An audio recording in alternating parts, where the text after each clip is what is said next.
outro ponto. À medida que eu vou pensando nessa formatação física que o fabricante fez, eu também tenho que pensar, por outro lado, na formatação lógica, aquela que o próprio usuário pode realizar no disco rígido. Portanto, quando eu visualizo uma formatação lógica, o que é definido nessa formatação lógica de um disco rígido? Entre outras coisas, tu pode definir o que nós chamamos de sistema de arquivos. Um sistema de arquivos de um disco rígido ou de uma unidade de armazenamento, como um pendrive, CD, DVD, um sistema de arquivos, que é uma definição da formatação lógica, aquela que o próprio usuário pode definir, indica qual será um método utilizado pelo sistema operacional, como por exemplo o Windows, para gravar, armazenar e ler os dados nesse disco rígido.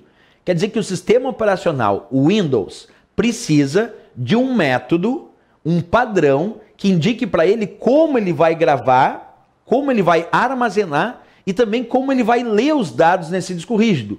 Esse método que indica como ele vai gravar esses dados, nós chamamos de sistema de arquivos. E o Windows possui vários sistemas de arquivos que podem ser utilizados. Por exemplo, o sistema de arquivos NTFS, que atualmente é um dos principais padrões do Windows de sistema de arquivos para formatar o disco rígido. Então, quando eu digo que eu vou definir o sistema de arquivos como NTFS, eu vou definir um sistema de arquivos padrão do Windows, que utiliza esse sistema de arquivos NTFS para gravar, para ler e para armazenar os dados nesse disco rígido. Então, se alguma prova perguntar um exemplo de sistema de arquivos utilizado pelo Windows para gravar dados no disco rígido, esse exemplo pode ser o NTFS. Tem outros exemplos de sistemas de arquivos, como por exemplo, FAT32, FAT32. É um outro exemplo de sistema de arquivos que o Windows pode utilizar para gravar dados em uma unidade de armazenamento.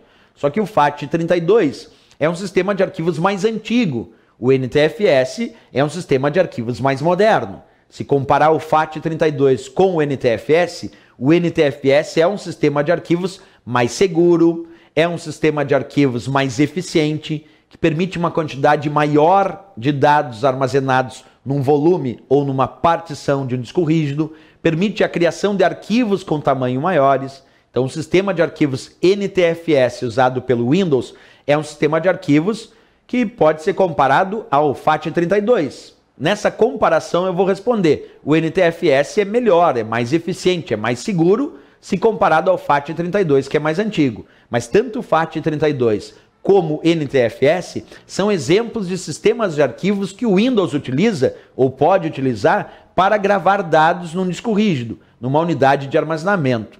Essa é a ideia. Outra coisa que eu também posso definir na formatação lógica é o que nós chamamos de tamanho da unidade de alocação.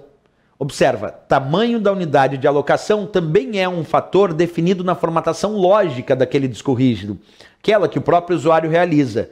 E o tamanho da unidade de alocação também pode ser chamado de tamanho do cluster, C-L-U-S-T-E-R, C-L-U-S-T-E-R, cluster. O tamanho da unidade de alocação, o tamanho do cluster, define quantos setores terá essa unidade de alocação. Exemplo, se cada setor tem 512 bytes, como nós estudamos, observa, cada setor possui 512 bytes. Se eu tenho uma unidade de alocação com um setor, a unidade de alocação terá 512 bytes. Se eu tenho uma unidade de alocação com dois setores, 2 multiplicado por 512 vai dar 1024 bytes. Se eu tenho uma unidade de alocação definida com 4 setores, 4 multiplicado por 512 vai dar 2048 bytes. Se eu tenho uma unidade de alocação definida com 8 setores, 8 multiplicado por 512, 4096 bytes. Como, por exemplo, aqui nessa formatação que eu estou te mostrando. Então, quando eu digo 4096 bytes para tamanho da unidade de alocação, isso quer dizer que esta unidade de alocação definida para esse disco rígido possui 8 setores. E, professor, o que significa a unidade de alocação? Que aqui foi definida com 8 setores e 8 multiplicado por 512 dá 4096 bytes. Bem, o tamanho do cluster ou unidade de alocação define o menor tamanho que um arquivo vai ter quando for armazenado nesse disco rígido. Isso quer dizer que se eu salvar um arquivo de 100 bytes, ele vai ocupar o tamanho da unidade de alocação.